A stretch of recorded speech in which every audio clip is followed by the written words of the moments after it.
Resident Producers Program. The program content is the sole responsibility of the producer and does not necessarily reflect the views or policies of CATV2, Oshkosh Community Media Services, the City of Oshkosh, or Time Warner Cable.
Hi everyone, welcome to another edition of Eye on Oshkosh. I'm your host, Cheryl Hentz, and very pleased to be joined this evening by two members of our community. One is Sosnoski to my left, and he's a community activist, very involved in diversity, inclusiveness, and that kind of thing, and he's been on the show before, so we're very happy to have you back. And I was complimenting you on how wonderful you look tonight. I love the tie, and just needs a little green in it for the holiday season, but you look great. And my other very nice looking guest this evening is a first timer on the show. This is Sylvia Carey-Butler, and she is the Assistant Vice Chancellor of Academic Support of Inclusive Excellence at the University of Wisconsin-Oshkosh. That's a mouthful. But thanks very much to both of you for being here. We're doing part of this show, I will just tell you, we're doing part of it on the fly tonight because we were going to spend a half an hour talking about some upcoming events that they're involved in, and then the other half of the show we were going to be talking with another guest, and he is not here, so they have graciously agreed to fill the entire hour, and so the crew has been kind of teasing me about I need to talk really slowly, but we're not going to do that. We don't want you to tune out or go somewhere else. We're going to fill the hour and we're going to talk about race and different things. So please stay with us, and thank you again for joining us, and thanks to you guys for being here. So the first thing we want to talk about is, you know, of course next month is January, and in January we have Martin Luther King observances all over the country, and Oshkosh is certainly no exception to that. There are some events coming up, and the first one that we want to talk about is one that's going on January 18th. And so let's talk about that. It's going to be held at the First Congregational Church here in Oshkosh. And tell us about the event. What's going to be happening? That's a community event we're putting on, open to the public. We'll be having some music, speakers, and some other things we're still in the works. The musician, she's a professional jazz singer. She's grew up in Florida. She performed down there. She ended up moving to Chicago, and she spent, I think, 25 years in Chicago and sang in what's her clubs. name? I'm sorry, Agnes Footman. And Agnes Footman. Yeah, and she performed under the name of Sean Payne also. Sean Payne, okay. And I think, do we have her picture? I think we should do. Have it. So we can take a look at Sean Payne here, and it almost sounds like champagne. So there we go. And so she's going to be singing anything in particular? I don't know offhand. Okay, it'll be a surprise. Yeah. Okay. Yeah, and then there's another person performing as well, and I think we have his picture. So if we can put that up, we'll. There we go. And he's an actor. He's right? an actor. His name is Cheryl Johnson. Okay. He's from Milwaukee. Okay. I actually met him a little over a year ago. We did a Freedom Summer event in September, and he came up with a group, their Bronzeville Arts Ensemble. Okay. And there was 3 members of that group, and they did dramatic readings of first-hand accounts of people in Mississippi and in 1964 in the effort to register black voters there, and they did an incredible job. Everybody was crying after that, to hear those emotional accounts. Oh yeah, it's awful. So I met him that way, and he was just wonderful. I asked him this past fall if he'd like to do a Martin Luther King here event, and he said definitely. He'd love to come back to Oshkosh. He said he had just a wonderful time here. People were really welcoming, and he'd really want to come back and do the event for us. We are a welcoming community, and yet, as we're going to talk about later, it's not so difficult, or not so easy, rather, to fit in when you are a person of color. And we've talked about that on the show before when we've had Fit Oshkosh people here, and so that will be one of the things that we touch on. You know, I think we are a very friendly sort of people here, and yet it's sometimes, I think, difficult to be able to cross that bridge to shake the other person's hand. I think when I was on here once before, we both talked. We're original Oshkosh natives here. Yeah, we're townies. Yeah. So we've seen changes over the years. I think the minority community has grown. Probably both of us didn't remember many black people in the community when we were young. It was very. No, I had one good friend when I went to high school, who was African American, and I believe I think her father or her mother, I'm not sure, but I think they taught at the university, as a matter of fact. And she's now in Chicago, and she's a pastor. But yeah, and I think she was probably one of the only blacks in the whole school. And our class alone was 400 and some people, just at Oshkosh West High. So yeah, there were not a lot of blacks, and I think what started maybe making this community a little bit more diverse is a lot of the Hmong people coming in, you know, the Hmong population, and World Relief is working to bring people in, and so I think that has helped to give us a more diverse complexion, if you will. So anyway, now one of the things that I read, and I'm going to put my little readers on here to make sure that I'm not misspeaking. Yes, is it Chike? Chike. Chike. Okay, Chike Johnson. He's going to be doing a dramatic reenactment of Dr. King's famous speech, I Have a Dream speech. So I'm not sure if it's I Have a Dream. Just so you know. Well, he hadn't informed me which one he was going to do yet. But it will be definitely a memorable speech. I sit corrected. But I would think that would be the one that he would do. I mean, that's the one that everybody knows. Well, and it's it funny. Was pretty dramatic. So Sylvia and I were just talking beforehand. Any word out of Dr. King's mouth is almost quotable, so you could pick any one of his speeches. That's very true. But I think it would be, especially in light of the day and the celebration, I think that's the one it should be. Give me his number. I'll tell him. I'll tell him what to say. So you're right. So whatever speech he reenacts, it will be something to remember for sure. He's incredible. Can I add? We saw him. Some friends and I saw him at American Players Theater in the fall. He was in Othello, and he had the lead. And he was just incredible. He's been on Broadway. He's been in the movies. He's been on television. Exactly. I've never heard of him, but that doesn't mean anything. I'm going to, Google him when I get home and, see just exactly what he's done, and maybe go back and look at it or something. Yeah, So it's wonderful. One of the other things that's going to be happening, in addition to the music, there's going to be some music performed by the local church choir. Now, is that the church choir from First Congregational, or? Well, that's some of the details we're working on. Yeah, so. All right. So there'll be a choir singing. So there'll be music, celebratory type music, the dramatic reenactment, and then some local pastors are going to be sharing their reflections. And what will their reflections be on Martin Luther King specifically? We've kind of had to alter its appearance for being on here. It's one long bulletin or poster, if you will, but we altered it so it would all fit on the screen. But that's kind of a little bit of a synopsis of what will be happening that day.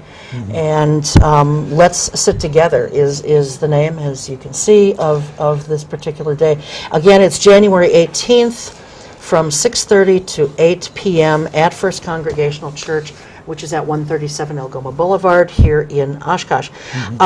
So the pastors who are going to be sharing their reflections, as I was asking, are these going to be reflections in general of Dr. King, or of the road to Selma kind of thing, or what are their reflections going to be about? I guess it will leave it up to them, and Okay. but I think it'll be reflections on Dr. King and his legacy, I think.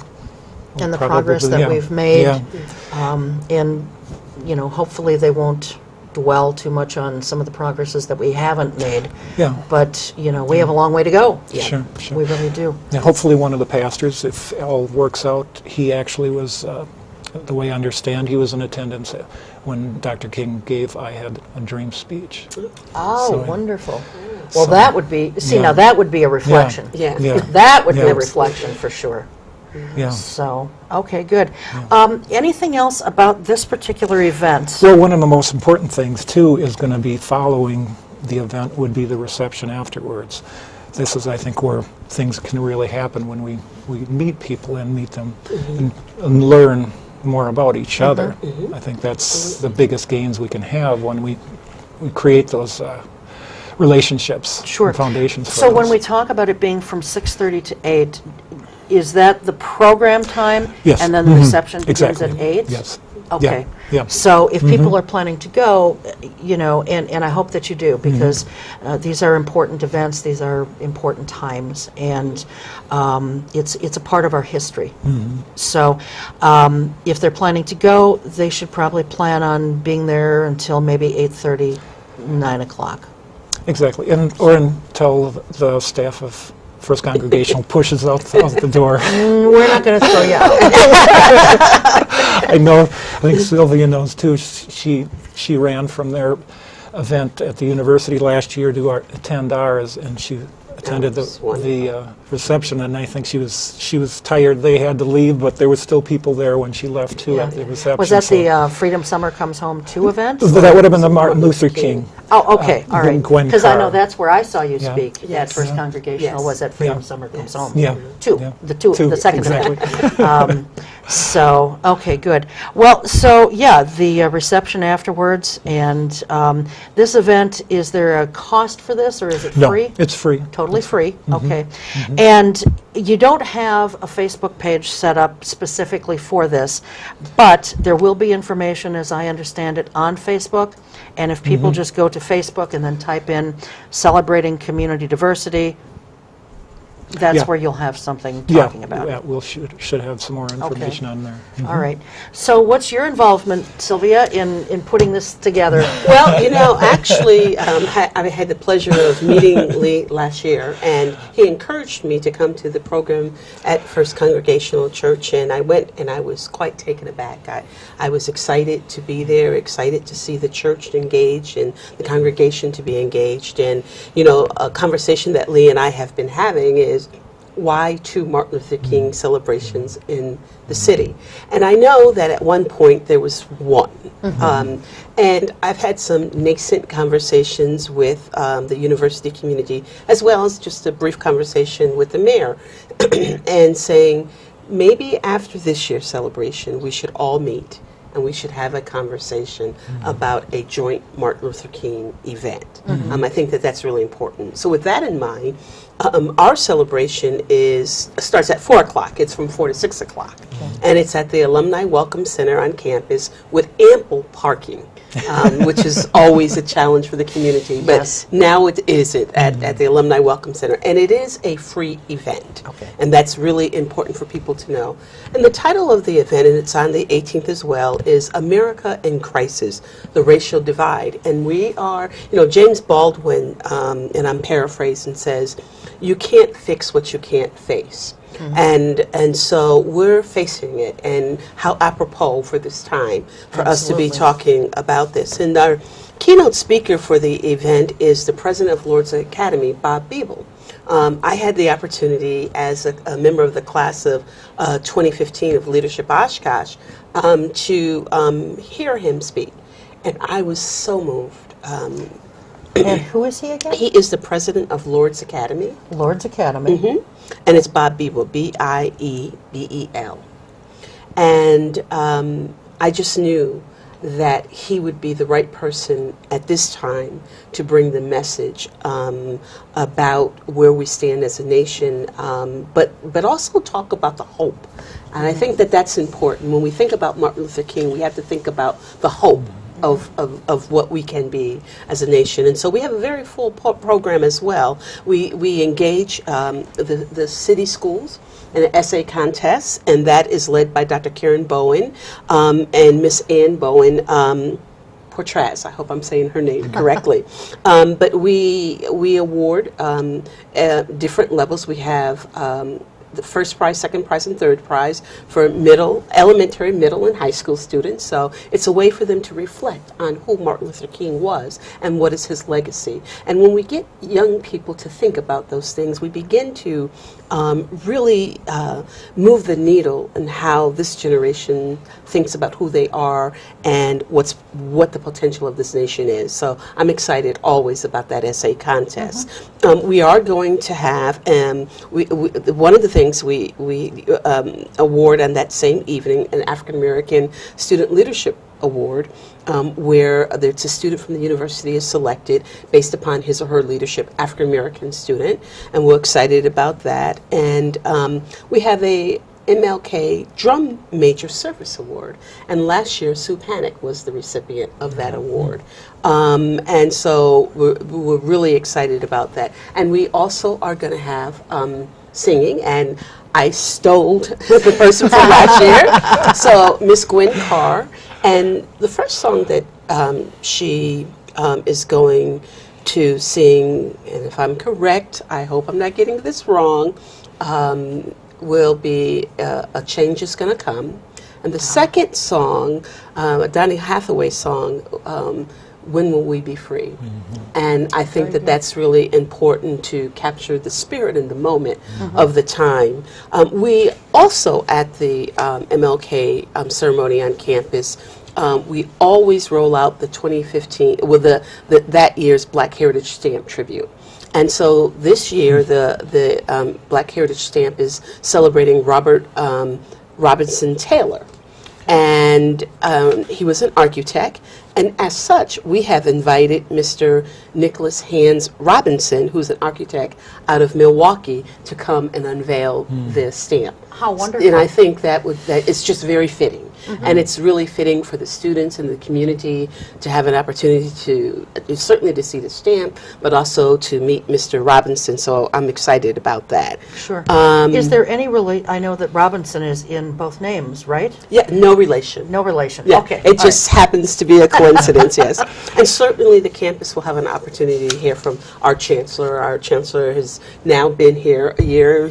We've had his installation, and he's hit the ground running, and so he certainly wants to be involved and engaged in issues around diversity and inclusion, not only on campus, but within the community as well. So we're excited, and I think that there's a direct nexus between the work that Lee's doing and First Congregation's doing and what we're doing. And so let's find a way to build this bridge so that we can have one large community celebration where we're all on the same page. So that's what I'm hoping to do for next year. Yeah. And Lee and I have talked about that. Yeah. Well, and you know, the nice thing about the music at First Congregational Church is if there's going to be a choir, you know, we have that gorgeous, tremendously huge the organ pipes. Oh, beautiful. It is, without a doubt, one of the finest around. Lawrence University has some very nice organ pipes in their chapel, but what we have at First Congregational is beyond anything I've ever seen. And not that I've been everywhere to see every set of organ pipes, but you know, these are pretty exceptional, and it's something really to be proud of as you know, as a member of that church. And you know, we are involved in so many of these type of efforts. We just hosted the Stone of Hope event at our church. You know, we're very progressive that way.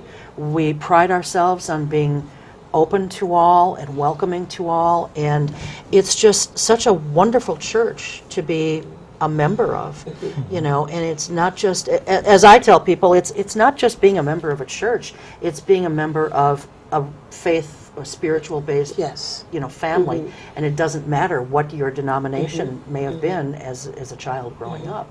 So I'm so happy that we found it, and we just we're very proud to be members there. So, and that is a very ambitious program. That's wonderful. And the timing is such, you said that's from 4 to 6. Absolutely. So people have full opportunity to get across the bridge and right over to First Congregational. And we encourage that. In fact, what was so beautiful last year, just as I was making my way, I looked around the church and I saw a lot of the community members who had been on campus also at the celebration at the church. And I think that it's just a wonderful opportunity for us to pause, for us to think about Dr. King, his teachings, and how that can impact the work that we do, the lives that we influence, and how we can impact change in our community. You know, working, like Sylvia says, we've talked before at different times. I think that's part of the beauty of doing things like this too, even organizing, getting to know different people. Yes. Excuse me. When you mentioned Gwen Carr, when we did our first Freedom Summer, Janet Planet, she was our feature act, but Janet invited friends, and Gwen was one of her friends there. So I got to know Gwen that way, and I asked Gwen last fall, can you do Martin Luther King? And she's definitely. So she came, and then she ended up meeting Sylvia. Saw her, and I was like, oh my goodness. So I think I had communicated with you, Sylvia, in the fall too about Martin Luther King, and you had plans already in the works. So, but I connected with you. So these relationships, you don't know how you're going to connect with people and how things are going to work. But they keep getting better. It's just wonderful. It's all about networking, and you know, you meet someone here, and right away you start to develop a rapport there, and like this is the first time that you and I have met, but I easily see us working on things in the future together, and I would love nothing more than to do that. And I first met you, I'm not sure where I first met you. I think it was at an Oshkosh Community Black Citizens meeting, wasn't it? Tracy was Tracy Robertson leading that, from Fit so Oshkosh. Fit Oshkosh, we met through that. All these little circles that, you know, it's kind of like throwing little pebbles into a pond and creating rings, and there are more and more rings that constantly go out. I was going to say, Sylvia was on television coverage of the Martin Luther King, the Freedom Summer event we had last June, and one of the things that she said always sticks with me, you know, the question was, what do you think is the outcome of this event? And you said, well, it's a step. It's you know, it's a start. I'm not sure if it was a step or start, but she said, you know, these little things we do, like you said, can create bigger rings and bigger circles and things that intersect with other things that. Well, we're part of a community, and when we sit back and we criticize a community, we're doing nothing to affect change. But when we're saying, let's lean into it, what can I do to help make a difference, to create a community that I want to be a part of? It is a very difficult community to come into if you are of color, but it isn't a difficult community to come into if you're of color, if you're willing to say, wait a minute, there are challenges here, but I want to be a part of that solution. So let's have some critical conversations, and let's see where that leads to. So I was moving here for work, and I did not want to be a bystander. I wanted to be, a person who was engaged in the community, and I am. I chair one board. I am vice chair of another board. I try to be engaged with Freedom Summer, and also in terms of the wonderful work that Tracy's doing with Fit Oshkosh, be supportive of that. I mean, that when we can build these bridges, we really begin to affect change, and so. I'm excited to be here. It's a lot of work. It's not perfect, but no place is perfect. That's right. But it can be the best it can be when everyone's leaning into it. Exactly. And every person can help contribute to making a difference. Absolutely. You know, if just one person does one thing, right, it contributes to the greater change and the greater good. And so, I do a lot of volunteer work with Fit Oshkosh for racial diversity and racial literacy.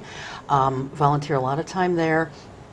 Animals, pets are my passion. And so I devote a lot of time to animal causes, and dog rescue groups and what have you. I donate a lot of time to my church, and I feel good about it. Yeah. And it's all helping to make a difference. Right. It doesn't give me any money, but money isn't the be-all and end-all. I mean, it's about making a change, making a difference. And can we change everything that's wrong with race relations in this country? No, but if we can get one thing changed here and one thing changed there, that's a step in the right direction. And sometimes it's all about baby steps. Well, it truly is about having a vision like MLK, a vision of what's possible, and recognizing that it's not going to change in our lifetime. We're not going to change the hearts and minds. We can't legislate love. Right. But what we can... Or acceptance. Acceptance. But what we can do is to create in our sphere of influence those things that will have that ripple effect, if you will, and hopefully we will have touched someone. We will have impact a community. There are communities that are different today because of the work that people have done years ago, and so the work must begin in earnest right now. It must continue, and it will be the legacy. It's what we leave. It's when we are gone. It's and I think about what is it that we want to leave our children or our children's generation and their children, and we have to think about that. I mean, I often look at young people as I'm on campus, and I know that everyone has something to say about the millennial generation, and I have a lot to say. But another time for another show, right? But what I will say, there was such, and maybe looking back so many years, romanticizing, and I just came from my 40th year high school reunion, so, but what I will say, that it was a different time, and it was a wonderful time, even with all the difficulties of the late 60s and 70s and the turmoil in this country. We knew that that kind of dissidence was leading to something. And that we were hoping that that something would turn into a more perfect state, a more perfect place. Today, there are other kinds of things that we struggle with as a nation, as we witnessed yesterday. And so, we want to improve race relations, but there are so many things that we also have to improve in order for us to even be able to relate to each other. Sure. And I just want to make a quick note here. We're taping this on December 3rd, and you probably are seeing it on a different date, but of course, when I say December 3rd, then you can of course realize what happened yesterday, but Sylvia is referring to the mass shooting in San Bernardino, California, and just another tragedy. There's so much violence, so much hate, so much mental illness, so much of everything that is not good. Well, it can seem overwhelming when you look at it in its totality, right? Yeah. But, I think you have to disaggregate it. I think that we have to look at it through our community lens, through our state lens, our city lens, and then, you know, look at what can we do our part to make this a better place. How can we help the citizens who are here, who might be experiencing mental illness or who might be experiencing racism, but if we look at it from a macro level, it is overwhelming to think about, and it is frightening, and it is discouraging. But I try to keep a sense of hope within me about what's possible, because as long as we are breathing, there's an opportunity to improve things. But we have to ensure that we are providing this generation with the requisite skills. In terms of their own self-efficacy, in terms of their own sense of belonging in a community, in terms of how they interface with each other. And I think that's a part of the work that we have to do. Sure. You know. It's something you said too, that when you say you can't legislate love, I mean I think that's where it all starts too. You can't make this law that everybody's going to change their heart. It happens within, and I think social change is definitely going to happen on a grassroots level. We can make those changes here. We started in Oshkosh. There's other places that are seeing we can improve the situation. We can make this better. We can be those connected communities. We don't have to live in our segregated areas and live our separate silo lives. You know, we should enrich our lives by being open for that. And there has to be a space that's created to allow that to happen. And why we want that to be organic, sometimes we have to be intentional. Sometimes we have to say, just like today, on campus at the university, we held a town hall meeting, as I stated earlier, in terms of sending solidarity not only with Missouri, but with campuses across this nation who are realizing that there are issues that are happening, and we cannot have a blind eye to what people are experiencing inside and outside of the classroom on America's college and university campuses. But there also has to be those bridges between the campuses and the communities. Because once they step off campus, what are their experiences in the community? And that was a part of the discussion that we had today, that acknowledgement that it is a broad effort that needs to take place to ensure that everyone matters in Oshkosh. Well, and to one of your points each, you know, yes, it's true, we can't legislate love, we can't legislate acceptance, but thank God we can make legislative changes that make things not just equal, but equitable. Absolutely. And, you know, some of it has to start there, and we've seen it with you know, rights for minorities, and we've seen it for gay and lesbian rights. And, you know, we're making steps in the right direction. And then to your point, Sylvia, about, you know, not looking at it with a global lens, but more of a community lens, I think that's really a great idea, and then it seems a lot smaller of a problem to deal with. However, the federal government has a big problem in its hands right now, and they're going to have to look at it nationally. Oh, absolutely. Because we cannot do anything about gun control or making some guns less available or not available. Just state by state. That's not going to work. So I pray for them, because they have a tremendous task ahead of them to figure out what we're going to do to, and I don't want to hear from people saying, oh, you know, you're not in support of bearing arms. I'm all about the Second Amendment. Certainly. But, you know, I don't think we need these assault rifles. Their main purpose, and their only purpose, is to destroy, to kill. You don't need them for hunting. And you don't need them, period. Well, my husband spent 30 years in the military, and he's had a lot of practice.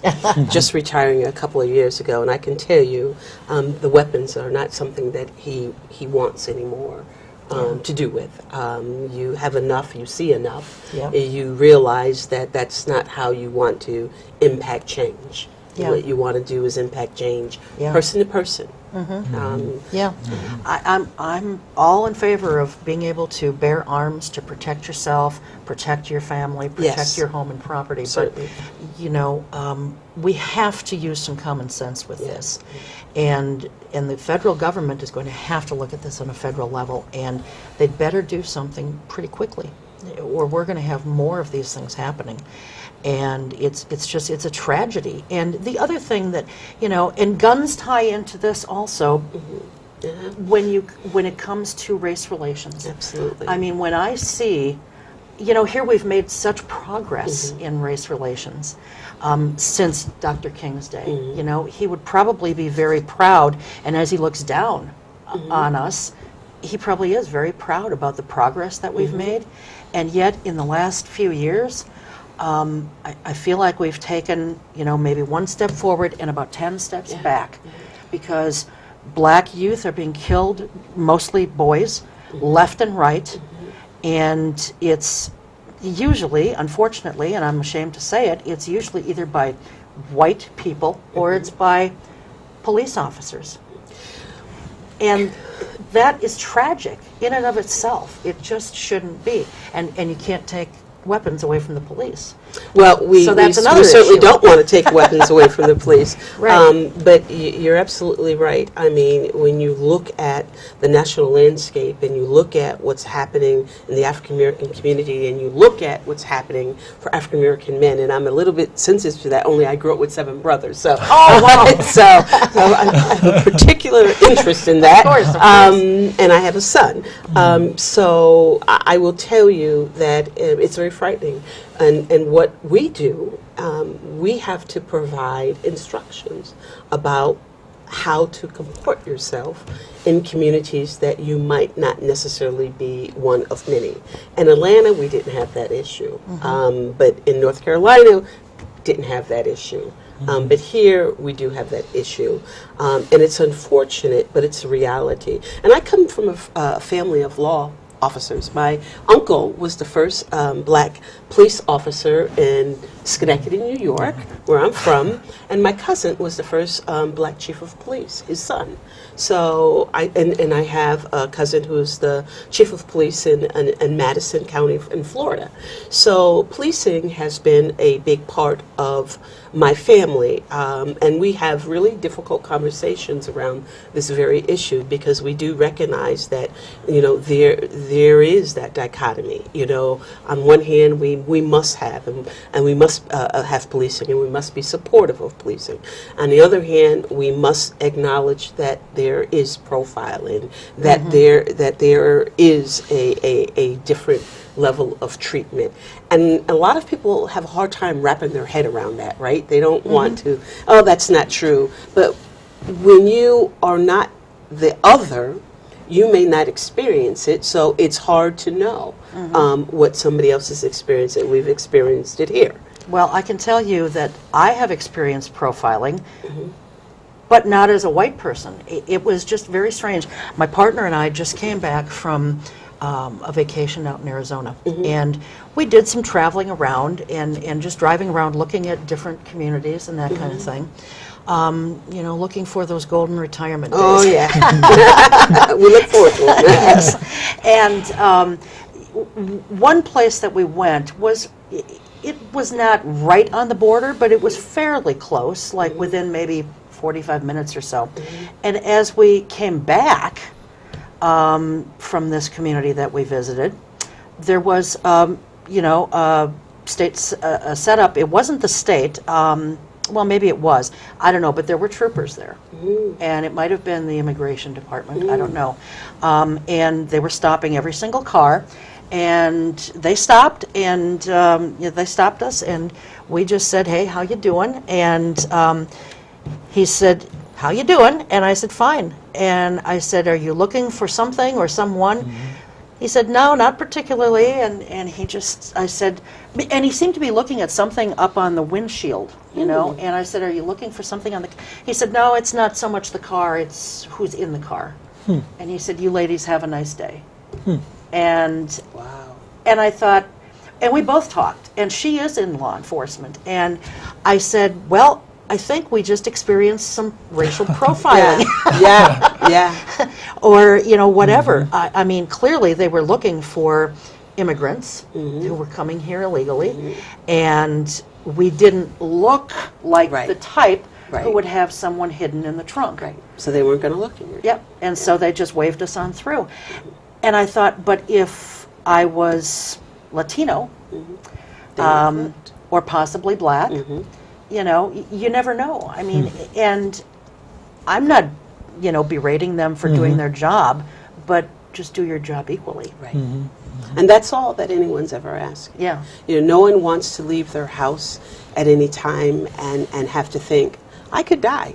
It's one thing to say, I'm going to go out and experience. I went to Northeastern University my first semester in college, and I left after one semester. Was the year the Red Sox won the pennant, 1975. I remember this. The year you also graduated high school. That's right. And I was going. This is in Boston, and I was going to go to the airport with my floor mates to meet the team coming back in. We were just all excited. Yeah. And my resident hall advisor said to me, you probably shouldn't go because we can't guarantee your safety. It was just Boston, 75. I should have known that, but upstate New York, kind of insulated. I didn't Well, when realize you were thinking it. of other things, you were thinking of some celebratory thing. I was 17 years old. I was thinking about like what everybody was thinking about. And that was a reality check for me. That was a reminder of my difference. I didn't go because that was just unsettling. And I actually left that institution after that semester. I didn't want to be in Boston. I didn't want to be in a city where I did not think that I could move around and not have to worry. So I went back to upstate New York, and the rest is history. It was wonderful. But it was a reminder very early on for me that life was not going to be the same. Yeah. Yeah. And I was going to say, when we talk about building those bridges of understanding too, it's that empathy to understand what the other person is feeling, and I can never feel what it would be to be an African American person of color, but maybe I can feel something about it. I've been in a situation where I was excluded. I felt like an outsider. Maybe people didn't accept me. I think of a situation too. My wife and I went to New York City once, and going from a small town of Oshkosh to New York City, that was frightening alone. Oh, it's a big, mean city. What are we going to reach there? We went there, and we stayed in a hotel outside of the city. So we had to take the train into the city and back, but we'd take a bus or no, actually we were taking cabs normally from the train station to our hotel. And one night we thought, well, maybe we'll save a few dollars, we'll hop on a bus and we can drop us off, save a few bucks and buy that way. We got on the bus, and the bus kept on going and made other stops, picking up more people.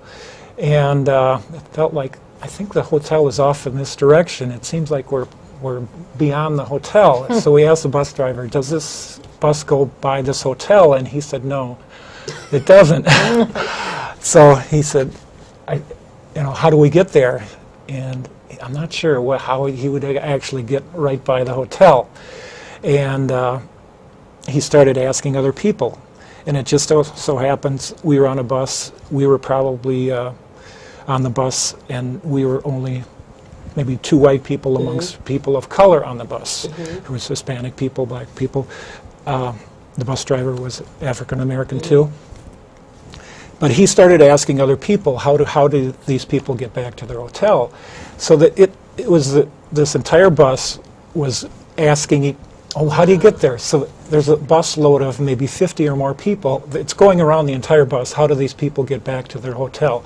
So they knew these small town people, just the way we acted, we're lost in the big city. Yeah. But they were out to help us. They were out to help us get back to our hotel.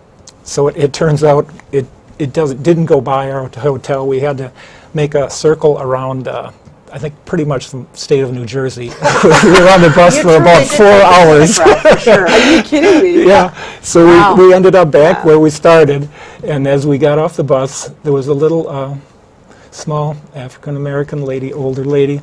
She had a cart, so I helped her with her cart to get off the bus, and she was one of the last persons in the conversation, right? She sat up by the bus driver, and she said, well, we don't know how you get back, but she said, whatever you do, just get in a cab and go back to the hotel. It's much safer than walking back, she said. So these people were out to help these poor people that were totally lost. These poor white people. Yeah, poor white people. So in a small situation like that, I could feel like it was to be different than the rest. But these people walked in our shoes. They felt. You will find so much more commonality than difference. Yeah. And it's when you get to the level of really meeting people and getting to know who people are, you begin to see, when I can see your humanity, I'm less likely to have a challenge with you, and vice versa. I think that on so many levels, there are so many things that are similar than that are different, except for what we see is the physical. And that's what separates us and creates that kind of dissonance. But it's an opportunity to see the humanity. I have a couple friends in particular that, well, I know several members of the Muslim community here in town, and another one from another mosque outside of town. And just, I'm a Christian, but getting to understand and respect. They believe in a similar God. They believe in a similar understanding that we're all in this together. We're here to help each other and make each other's lives better by enriching each other's lives. And they're a very peaceful people, by and large. You know, you're going to have extremists in any situation. I don't care if it's a racial situation or a religious situation, sexual orientation situation. There will be extremists who just don't like whatever might be happening. Right. The challenge, though, becomes when the extremists are the only ones that we see. So then that becomes a narrative about everyone who might fit into that category. And that's a shame, because those are usually the exceptions versus, you know, the larger group. But that's the work that's the space that we're in. That's the work that we have to do to get people to understand that versus to make assumptions and to judge people by what they think that they know and what they see. There was this wonderful commercial that I saw, and it was a group, it was a suburb, so upper middle class suburb, and it was a group of African American men who were walking through the neighborhood. And they stopped at this house, and they ring the doorbell, and the guy ran down, and he waited for someone to come to the door. And I kept thinking, where is this going, right? Except for she wouldn't come out. There was a lady who kind of peeked out, and she shut the door real quickly. There had to be like 6 or 7 of them. And they started singing. And when they started singing, she opened up the door, and she came out. And just as the commercial was going off, to the right-hand side, her husband was coming. He was playing musical instruments to the guy singing. Nice. And it just said, you know, what you see is not always what is. And That's a neat commercial. yeah, and so you have to think about, you know, immediately. And I wondered, would I have opened the door, right? But so. Yeah. There's times I don't want to open the door. Right. You know, usually it's because I can tell it's a salesperson. But nonetheless, you know, I find myself looking before I open the door. I think that's just good practice, you know, no matter what. But, you know, I feel very blessed and very fortunate because I was raised by 2 parents who taught us you don't treat people differently than you want to be treated yourself. And I can remember as a child growing up, at a very young age, I was probably 5 or 6, and we had a next door, well, it wasn't right next door, it was sort of kitty corner, but it was a Korean family. and they were some of my parents' best friends, you know, and that too was here in town because you and I are townies.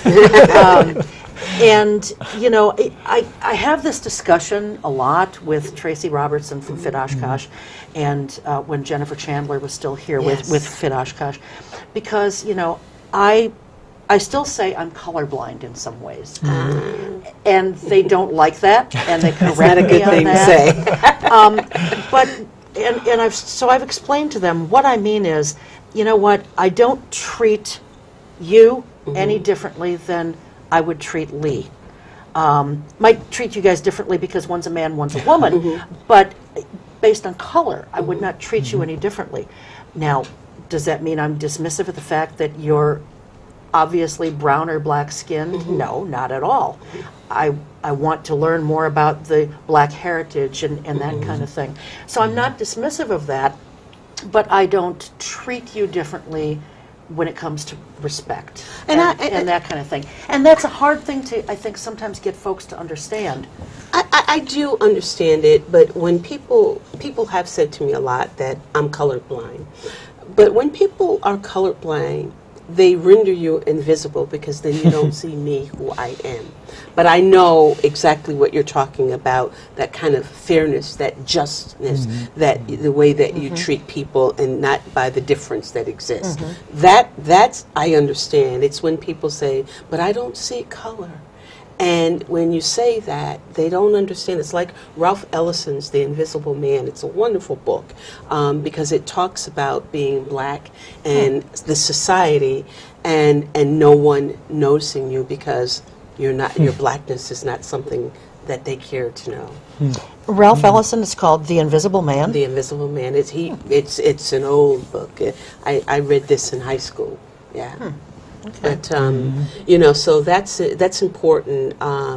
So perhaps characterizing the way that you just explained it versus. I've tried, but boy, that's a mouthful to have to explain. I know. You know, and they've said, well, just say color brave, and that's okay. I mean, I'm color brave too, but I don't.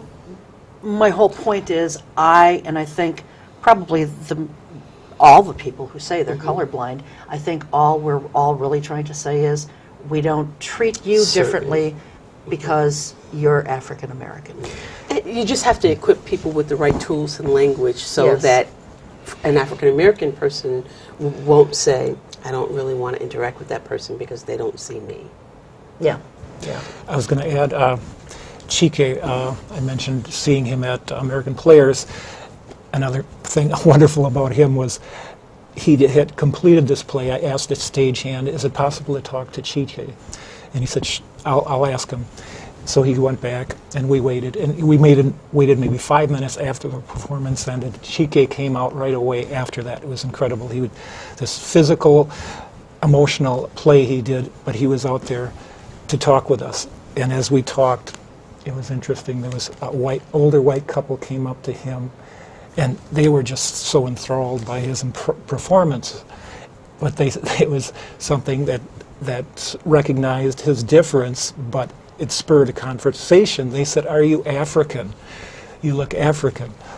You know, and it's something about him. They had a question about that, but they started talking. He was very respectful. He was understanding that they made an assumption or whatever, but they were interested in learning more about him. So, you know, if we're awkward, you know, maybe we have to be awkward sometimes. Being awkward's okay. I'd rather you ask me a difficult question. That means that you're seeing me. I mean, to like you said, to ignore somebody just because, well, I'm not sure about, you know, how to approach them. I think that you mentioned the intentional part. I think that's our behavior is being intentional. That's where we grow too. We say, okay, I'm in a line with somebody at, say, at Walmart, and some little comment about some product or something they have in their hand, or the weather or something. You start a conversation just out of the clear blue, and I mean, all of a sudden you're not strangers anymore. Right, just because they're a human being. That's right. Yeah. We all make mistakes. I've made tremendous blunders, and people have forgiven me because I've acknowledged it. I can't believe I said that. Or I didn't, I'm sorry, you know. But it's about learning, it's about growing, and when you're authentic and people can see that you're honest about it, people are willing, you know. I think that's the key, you know, whether you say you're color brave or you're color blind, I think people can tell if you're disingenuous or you're sincere. And there's just, I mean, you can just read people that way, you know, and nobody, I don't think most people or any people would really be too upset as long as you're being sincere. That's right. And that's the key to the whole thing. We're almost out of time, but I just want to touch on these two events coming up yet again. Yes. It's January 18th at the alumni, is it Well, called the the Alumni Alumni Welcome Center. Okay, and it's if you don't know where it is, it's kind of across the street from Mahoney's, and there is it's a huge standalone building. The parking lot is tremendous. I know I have the same feeling when people say it's on campus, and I'm like, ugh. You know, you got to fight the one-way streets. You got to fight finding a place to park. It's so hard to find a place to park. And when someone says it's at the Alumni Welcome Center, it's like, oh, whew. Yeah. I got out of that one. I don't have to fight for a place to park. So that's a great thing. So January 18th from 4 to 6 p.m. at the Alumni Welcome Center, and then right from there, go on over to First Congregational Church here in Oshkosh, 137 Algoma Boulevard. From 6:30 to 8 is the programming itself, and then there'll be a reception type refreshments and other goodies after that. And so it's all free. So if you're looking for something to do to help celebrate Martin Luther King Jr. Day or whatever, you know, grab a friend or a family member and go check it out. And you can find out more about this stuff on Facebook. Go to Facebook and type in a search for, help me out, Lee, Celebrating Community Diversity. There we go. Thanks. I just knew where to look. Everybody to come to both if they can, because I'm going to do everything I can to make it to the universities, and I think Sylvia is going to make it to ours too. Absolutely. Yeah, so that's great. And, you know, I think that's going to do it for us. But we did just fine throughout this hour, and we could probably go for another hour because there's so much to do. But we're not going to do that. But I know you'll be on again probably when Freedom Summer 3 comes up. That would be great. And I'm sure I'll find a reason to get you back. Oh, definitely. Because we didn't even get to talk about what you do in your job. Oh, yes. So we're going to have you back. Okay. Look forward to it. All right. And I'm so glad to have met you. It's been a real pleasure. So, Absolutely. all right, that's going to do it for us. Thanks to the crew, thanks to our guests, and thanks to you. We'll see you next time. Until then, take good care. Keep your eye on us. We've got our eye on Oshkosh.